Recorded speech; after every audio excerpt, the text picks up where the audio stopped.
So thank you so much for coming, and I hope you had a great lunch there. My name is Renzon Cruz, and I work for Malumutia, so shout out for Malumutia outside and also at the back. I'll be discussing about DFIR at no cost, performing DFIR without breaking the bank, and let's start.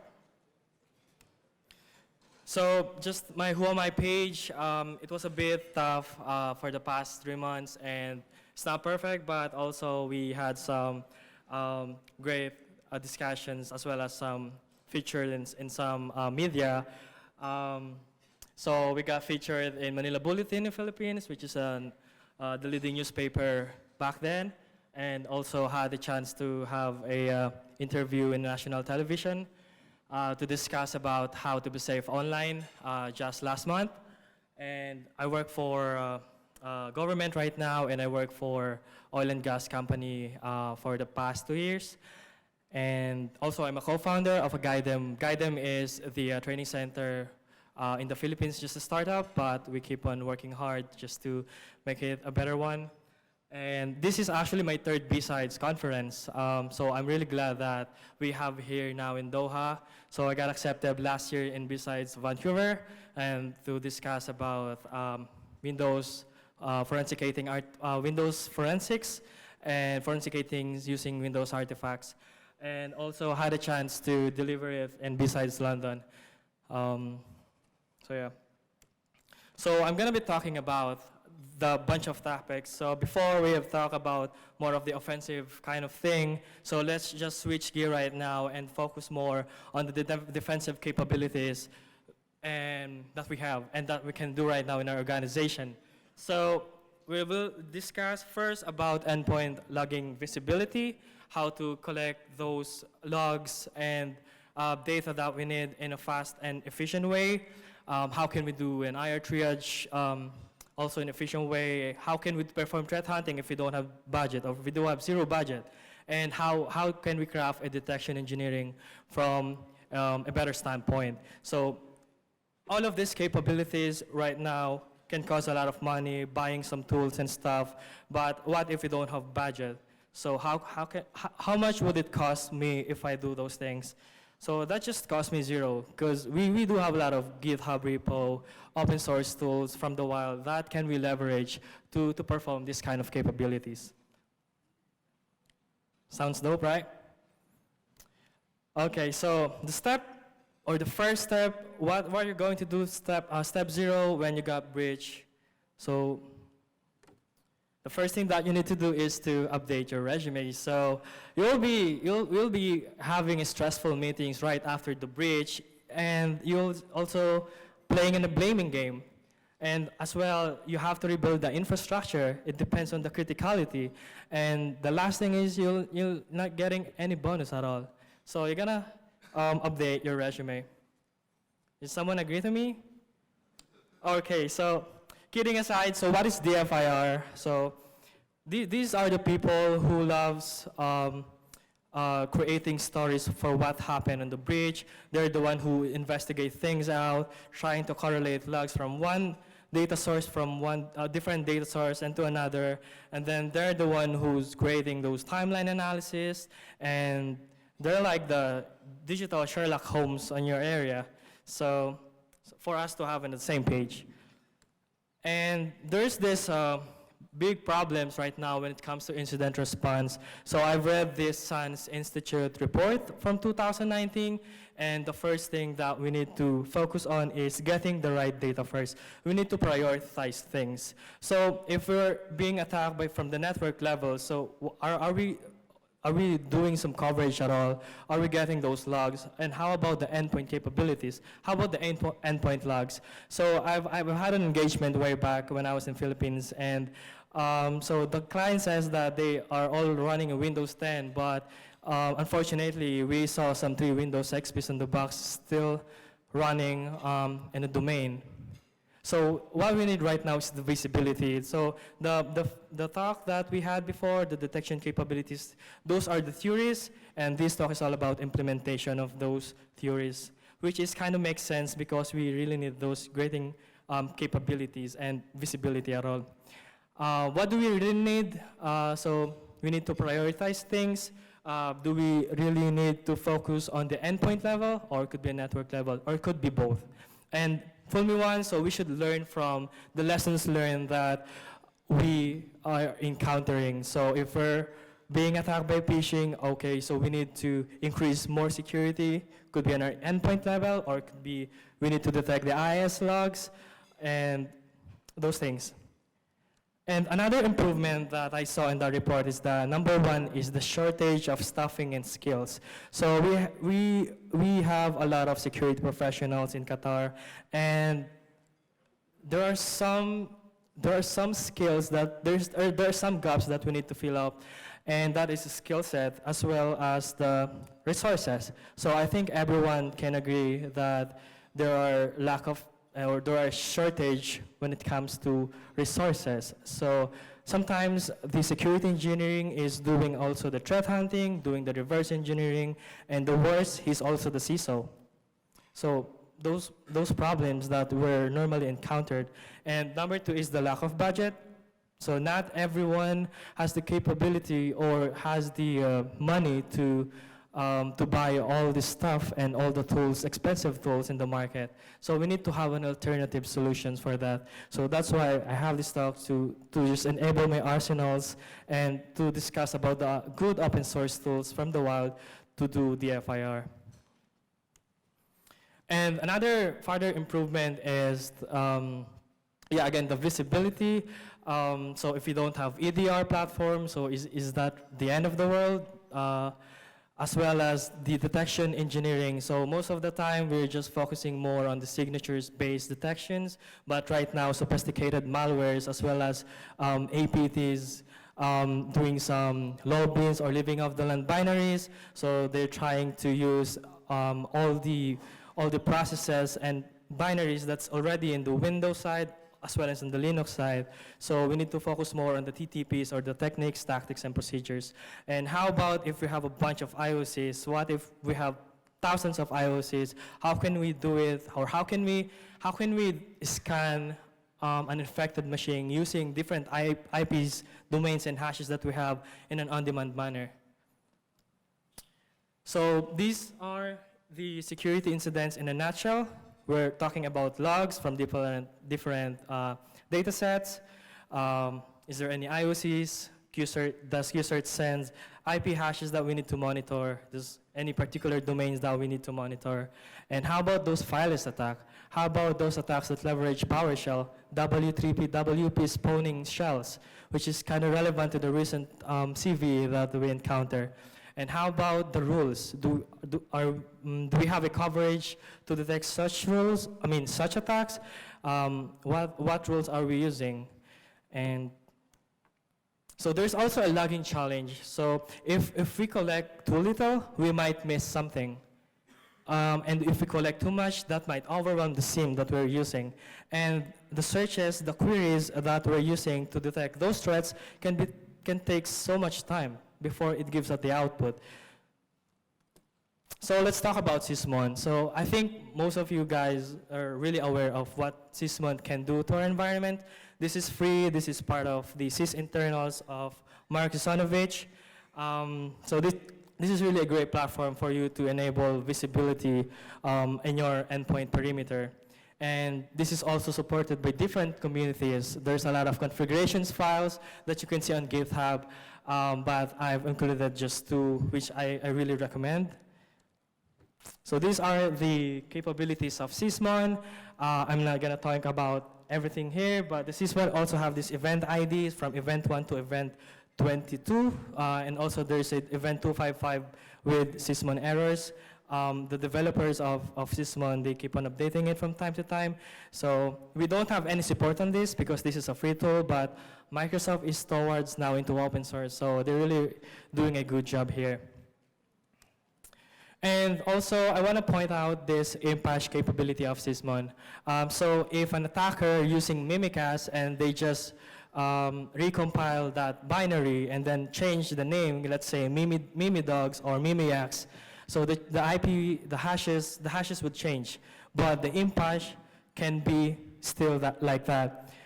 So it is also a great way to detect those pieces of malware that is relevant to that specific attack or that specific binary.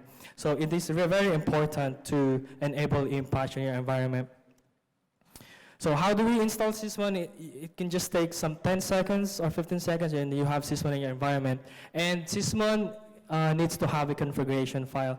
So I've heard a question recently that it's really hard to map everything on the ATT&CK framework, and someone does that on Sysmon configuration file. Well, Sysmon Security is doing really a good job covering this, those logs into security perspective. And also, Olaf Hartong, so I've had a webinar, and he's the speaker, and he also created a good configuration file that matches the ATT&CK. So sometimes it's also pain to do some configuration. It's not a rocket science, but at least somehow community supports Sysmon, and they've made a lot of contribution to that project. And let's talk about the life of an incident responder. So the first rule of incident response is always expect the exact opposite of what client tells you. Do you agree? All right. So for example, the client tells you that we have a perfect network, we're really good, we're almost perfect, and okay, so this is like an IR guy who's like guarded by everyone, and anything that he types, it is being looked at by the client.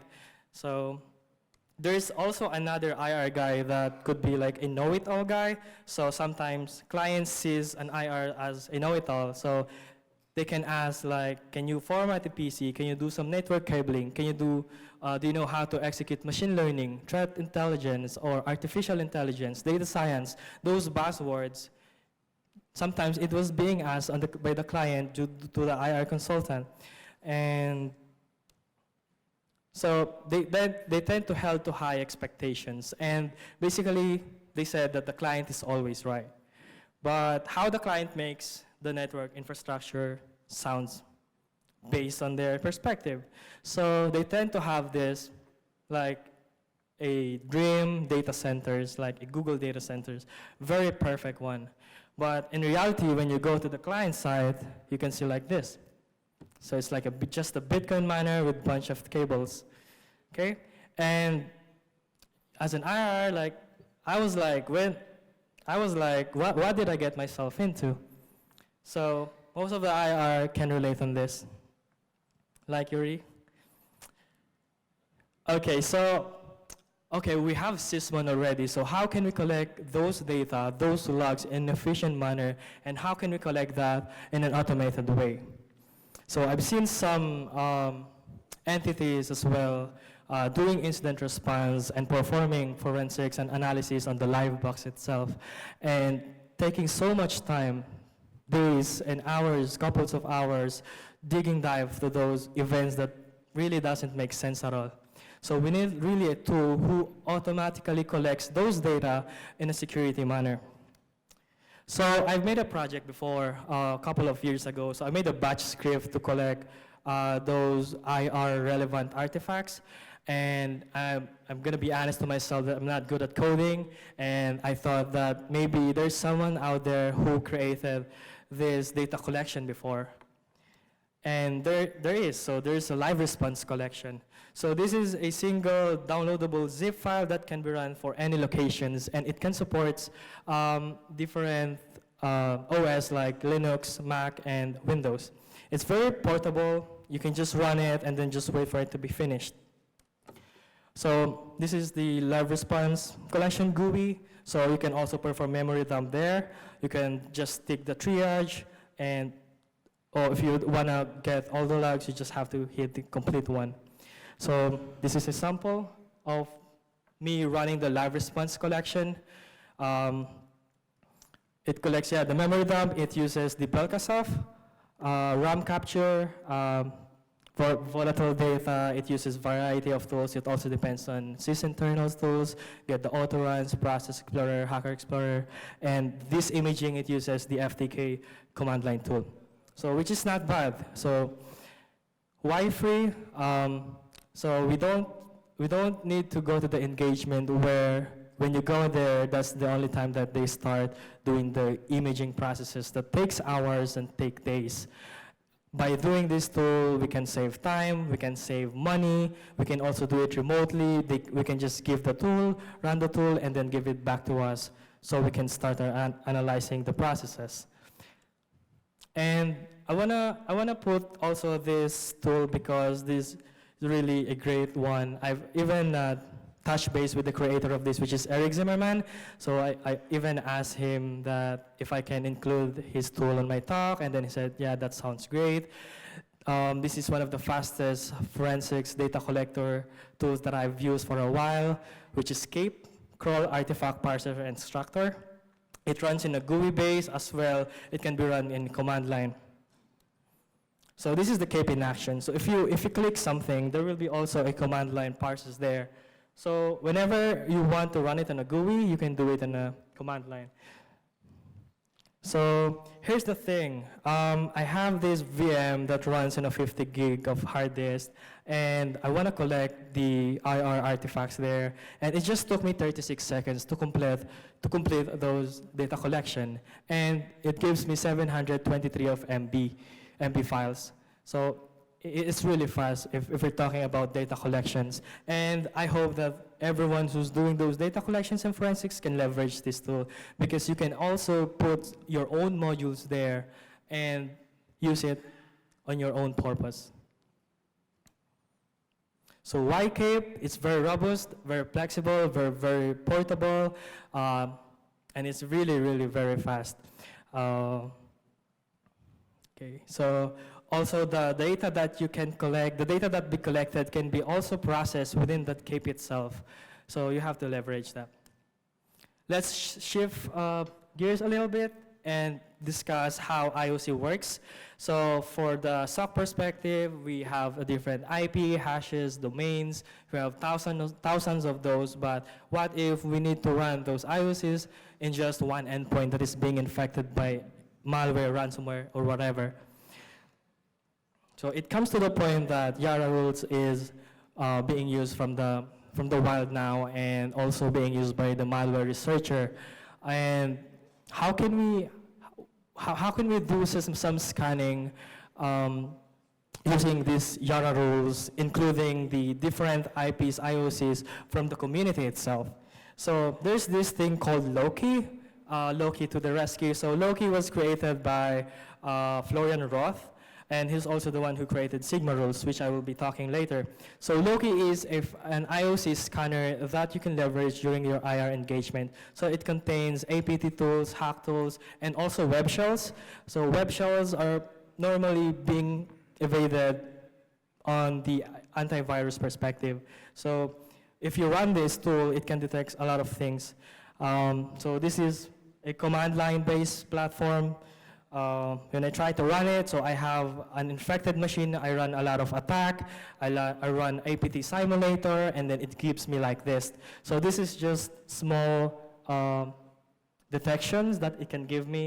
It can the proc dump that can be abused by anyone. It can also detect a JPEG file that if you click JPEG file, it executes its payload. It can also detect those normal Excel file or Microsoft Word that contains JavaScript, that has an embedded JavaScript to run its exploits or payload. So we can leverage this and use this as our IR arsenal as well. So this is just a plug and play. It is can be run also in a GPO, and this is free.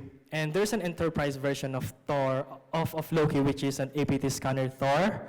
So the Marvel fans out there, so you know where he got those names. And right now, I'm going to be talking about threat hunting with zero budget. So I'm a fan of EDR. I'm not saying that EDR is bad. I'm really a fan of that. We use different EDR platforms, and it really makes sense to have EDR in your environment. But what if you can't afford EDR? So how can you investigate those Sysmon logs, PowerShell logs, those Windows event logs if you don't have a budget? And the fileless attack right now, leveraging living off-the-land binaries, are being used by the sophisticated campaigns, APTs, and malwares. So the malware, the attackers are stepping out their game and trying to leverage the binaries that inside on the Windows platform. So how can we detect those things? Are you familiar with this logs? This is a Metasploit interpreter payload via command line. It contains base64 format. So Deep Blue CLI from Eric Conrad from SANS, he created a PowerShell tool that detects those attacks that easily evaded by antivirus. It detects base64 commands, it detects password spraying, and a lot of things. And you can also convert the output into a report. It could be CSV, it could be an HTML file as well. So I have a demo here, but I just recorded it. Okay. So I run a one-liner Mimikatz on my VM using PowerShell. And okay, so when I copy it, and then it runs on my VM, and after running this, I will open the Deep Blue CLI, and then you can see how Deep Blue CLI can detect such attacks. I'm not sure if you can see it, but so done with the Mimikatz. Now I'm opening Deep Blue CLI, and then I parse the log.PowerShell, so it gives me the logs that's being used by Mimikatz in PowerShell. It's a lot, but I just stop it. And it will detect the PowerShell obfuscation, the base64 encoded commands, and it also decodes the base64 command itself automatically. So you don't need to use CyberChef or whatever decoder that you have. So here I'm just showing the detections that was done by Mimikatz using Deep Blue CLI, and I'm going to open the test EVTX files that I have here. So those things are normally being evaded by antivirus, and this is not a perfect tool, this is free open source, but it really helps me when it comes to detecting those kind of low beans attacks. So as you can see, there's a lot of obfuscations here, and it also decodes it automatically. Okay. The last topic that I wanted to talk is all about detection engineering. So we have this case that one client asked us to create a detections to detect such case like Mimikatz using QRadar. Okay, so we spent time to detect Mimikatz, create search queries to detect that attack. And another client asked us to create a detection to Mimikatz using Splunk or ELK. And do you think that the QRadar search query that we have can be run into Splunk and ELK as well? Possibly not, because the logic is there, but it contains different field names such as source IP. It can be src.ip, it can be source-ip, it can be anything. So that's why Florian Roth created these Sigma rules. So he created the standard language to detect attacks, and yeah, so enable also analytics to reuse the sharing those across the logs. It is being supported by the community. So a lot of community now is creating their own Sigma rules, and you can use that to put into your SIM to detect such attacks. And this is the sample of Sigma rules. So it contains different metadata as well as the detection logic behind it. And I have a little demo here as well, talking about Sigma rules. All right. So we have this website called uncoder.io. So here I'm trying to go to the GitHub that contains Sigma rules, and again, I want to create rules to detect Mimikatz. So there's a bunch of Sigma rules that is available that we can leverage even using different SIM that we have. And there's also a pre-filtered rules right there. And there you go, there's a mimikatz detection. Okay, I want to use this detection on my platform using ELK. You just have to translate it, and it will automatically translate it into ELK fields. How about Splunk? And how about QRadar? You just have to click the translate button, and then it will give you the exact queries that you can run on your platform. And it also has the PowerShell, Carbon Black, whatever vendors that you have is always there. And I want to just talk. So last slide that I have is about final of fidelity. So this is really a good concept when it comes to detection strategies. So the final of fidelity, the essence of this is to each state exists to filter out noise in a calculated way, but also affects the ability of a future steps to be successful. So from 1 million events that you have, it will go down to the detection, and then if there's any hits on the detections, let's say from 1 million events going to 100 detections because of the hits, then that's the time that you go the triage. If there's any events that is worth investigating for and seems like a legitimate or a true positive one, that comes with the investigation phase. If we're lack of events and we need more artifacts to investigate that attack, then that boils down to the remediation part.